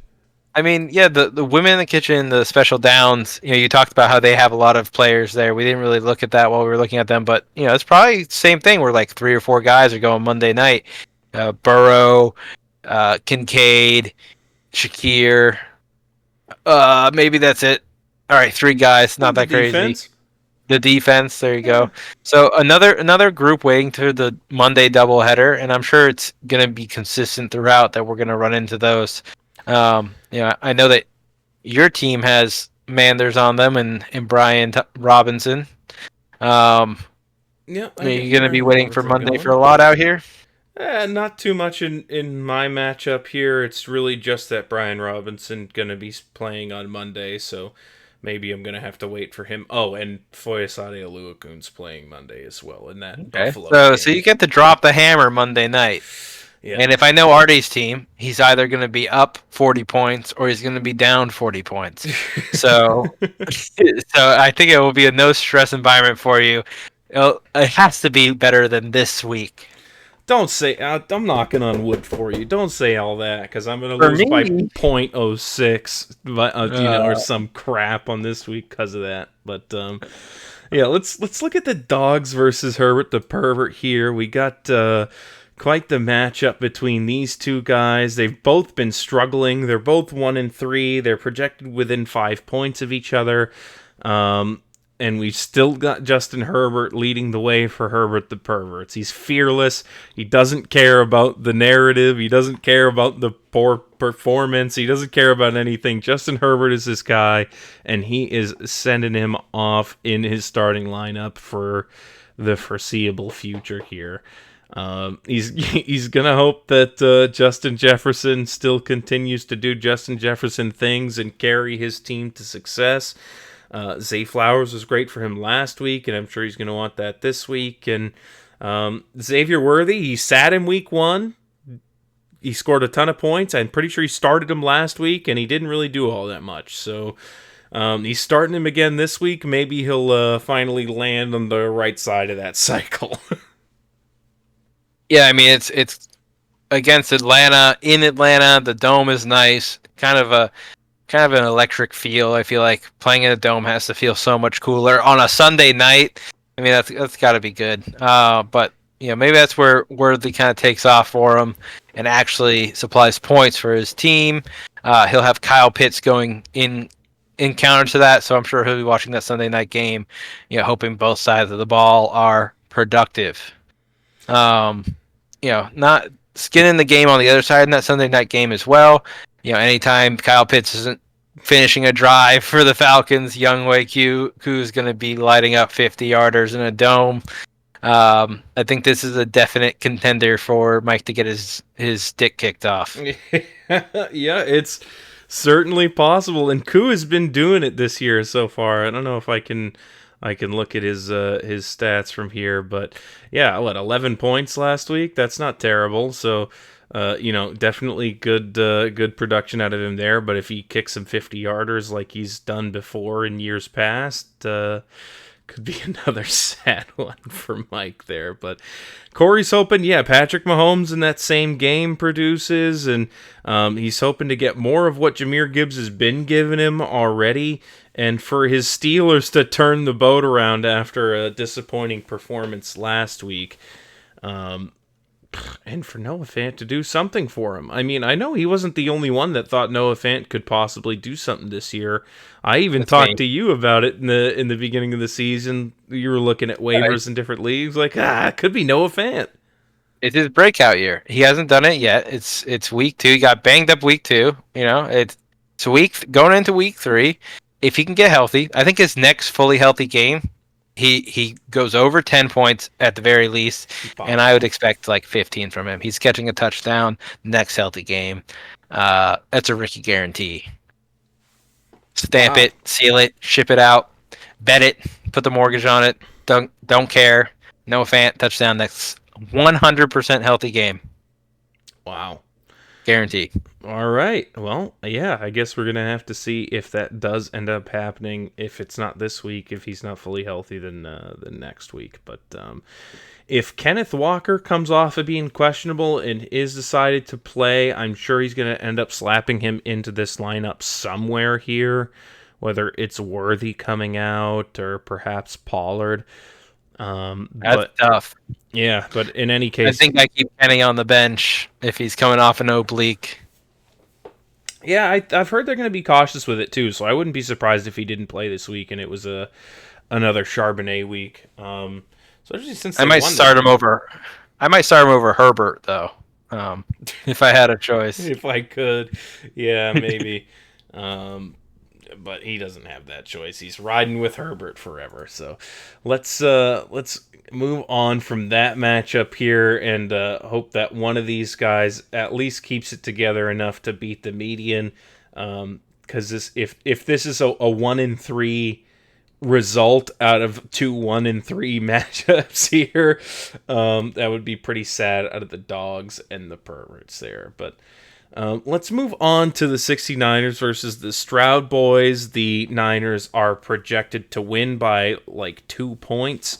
Jaden Daniels getting the nod week 1 here in that Monday night game. We'll see if the primetime lights get to him or if he shines under those bright lights there. He's going to have to contend with CJ Stroud on the other side of this matchup here, who's been solid, not the world-beating pocket passer that you hoped to draft when you were drafting him 5th or 6th quarterback overall in the draft, but with the kind of performances you've been getting out of some other guys in the quarterback position, it's really not anything that you're too sad about getting your consistent 15 to 16 to 20 points from CJ Stroud there. So yeah, I don't think anyone's super happy with their quarterbacks at this point. Maybe Kyler Murray owners are kind of okay. In our league, that's Dylan. He's not happy, but it's not Kyler's fault. But it's been a tough start for quarterbacks.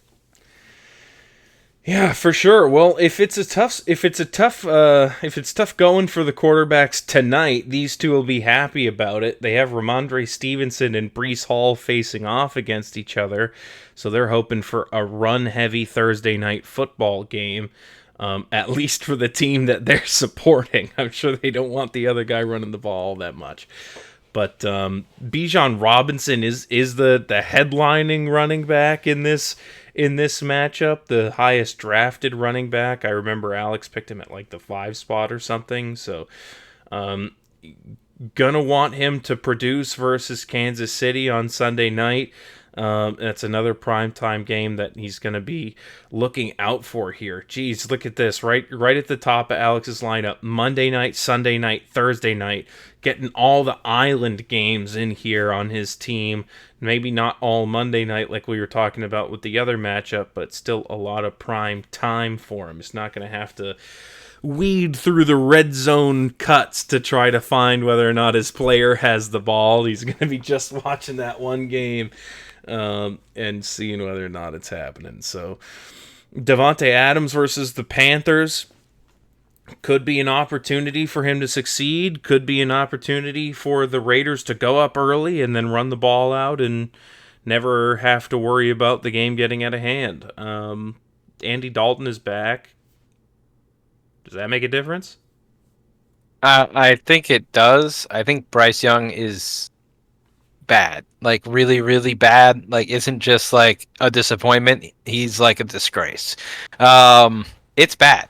And I think that the Red Rocket can come in and at least put up like a Gardner Minshew-esque battle. So then it'll come down to, Devontae Adams, who definitely has the edge over someone like Deontay Johnson and Adam Thielen, Xavier Legette. But you know what? I feel like Andy Dalton to Adam Thielen is going to be a connection that probably goes pretty solid. It's just two veterans that are like, yeah, like let's not fool around. Let's just move the ball. I can see over the line. It's pretty helpful. Yeah, I take more than one step every time I get the ball hiked to me. Hey. I can't stand watching Bryce Young like take a snap. He just goes, "Oh, I have a ball here. The ball gets in his hands, and he just goes.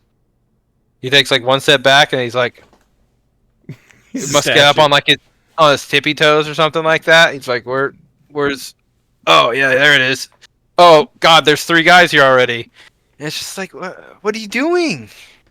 Throw the ball. Yeah. Fuck, put some lifts in your shoes. Ricky, I agree with you on the Bryce Young points. I need to know, though. I need to know that you know that it's the Red Rifle. Red Rifle? Not the Red Rocket? Come on, man. That's Red Rocket like 3 times. Yeah, that's something else. That's something else. Hey, why can't he be both, dude? Because red, that's something else. That's why. That's why he's not that. Hey, listen, I know what a Red Rocket is now. We're talking about it. And I think, you know what? I think that Andy Dalton is the Red Rifle and Bryce Young is the Red Rocket. Yeah, that dude. I always get my wires crossed there.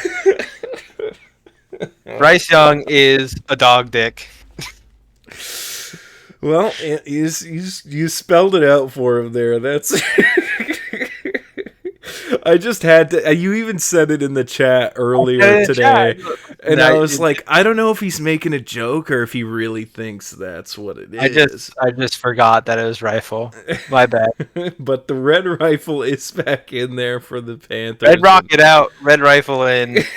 I think it makes a difference. I think it keeps this competitive. I think it turns from a game where Zamir White is running out the game clock to a game where they're continuing to try to pass on the Panthers, and Davante Adams gets to continue to put up points. I think it's spooky for Eric and the Stroud boys here.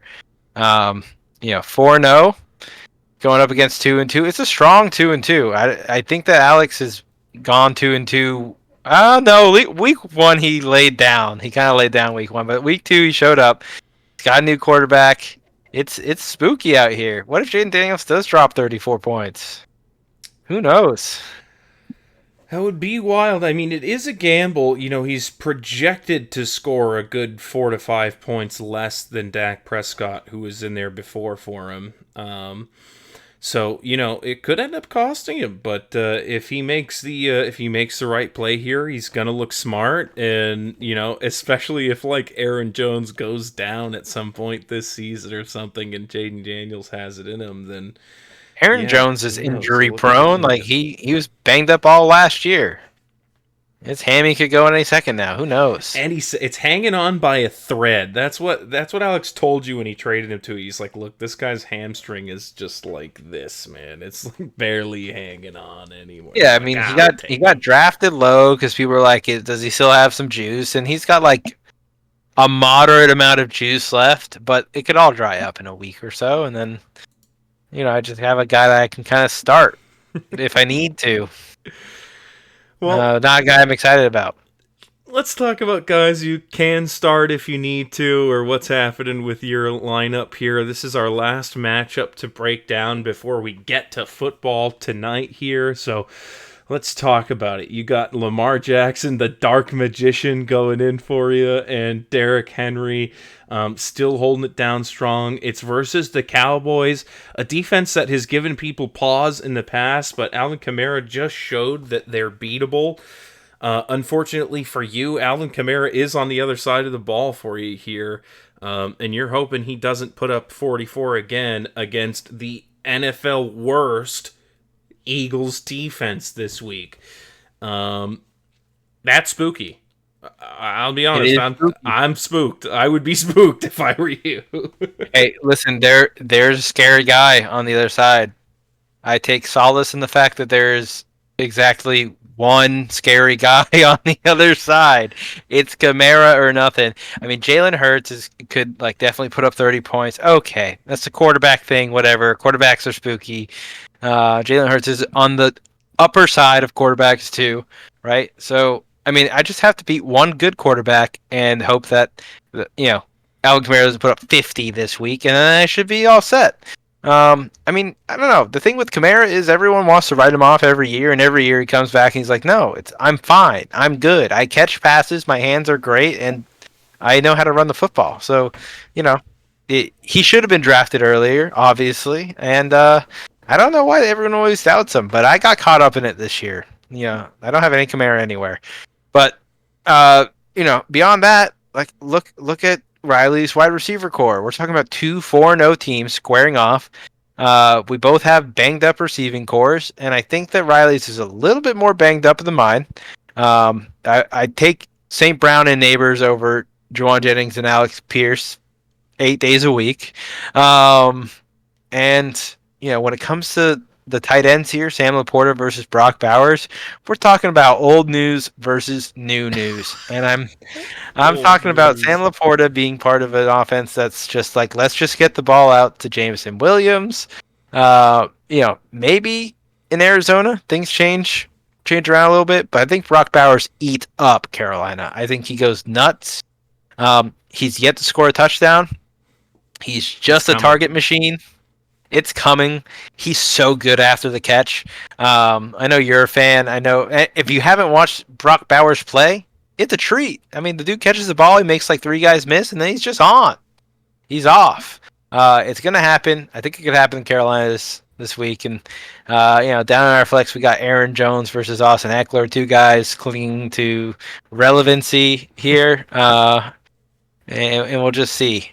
You know what? I lied. I said one scary guy. Brandon Aubrey terrifies me. I was just about to say, I was literally going to say the same thing, that, if there was a guy I'd be scared of on the team, it might be Brandon Aubrey more than anything else. This guy scores massive amounts of points all the time. Last week? 32.3, 23.8 already. It's only week 2, and he's got over 50 points as a kicker. So, Baltimore versus Dallas is going to be a big deal for me. Obviously, I've got Lamar Jackson and Derrick Henry going.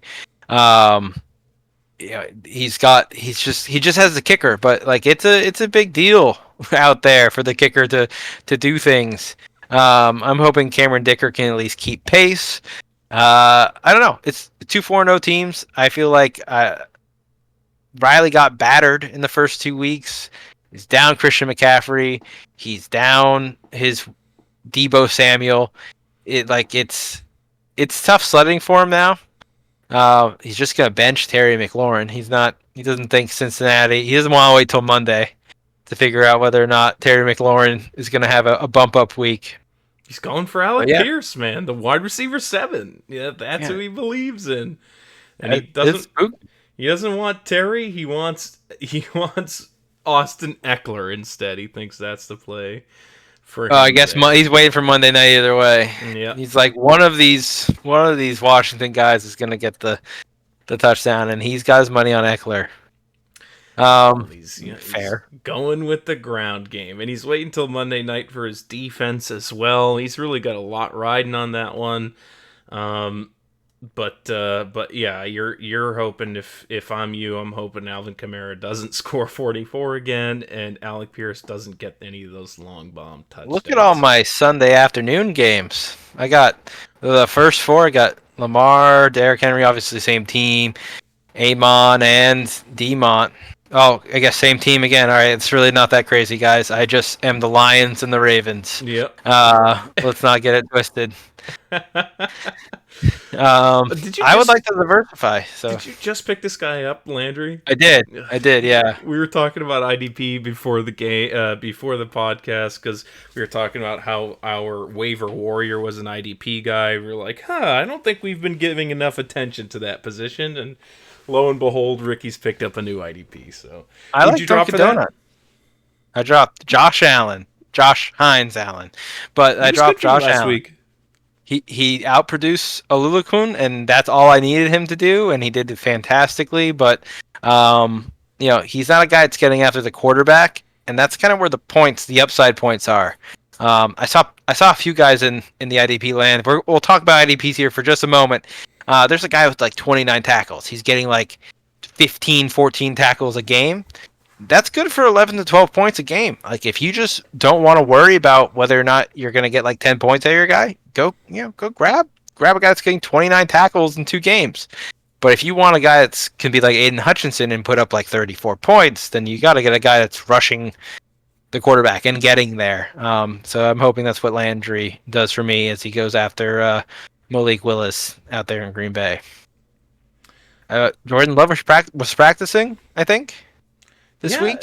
They seem to be optimistic about him returning sooner rather than later. So hopefully, for all of our sakes, we don't have to watch much more of Malik Willis on an NFL field.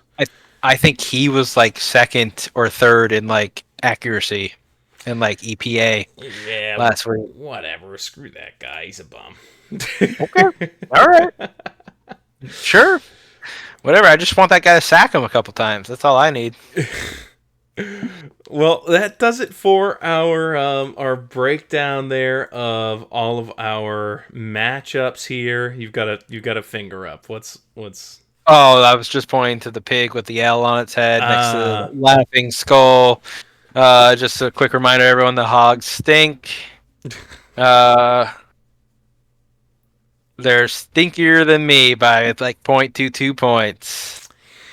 Oh yeah, so sinky. Sorry I scored second highest in the league this week. Yeah, should have done better. Sucks to suck. 0.22 to go to 2-2. That's rough, buddy. Hey, better luck this week. Go ahead and show Artie what's up. Well, I'm hoping for the best there, but for you guys, I did want to say thanks for tuning in, for listening all the way through this one here. I'm still having a blast with all of the trade discussions and everything, even though I get a little steamed in the chat. It's all in good fun. I love you guys, and thanks again for tuning in, listening, either on Spotify or on YouTube. We both appreciate it a ton. Any last comments for you, Ricky, before we get out of here? Go Sorcerers, baby. 6-0. Let's get it. All right, well, that'll do it. We got our Go Sorcerers. Let's go Patriots. We all want to see them win tonight here in New England.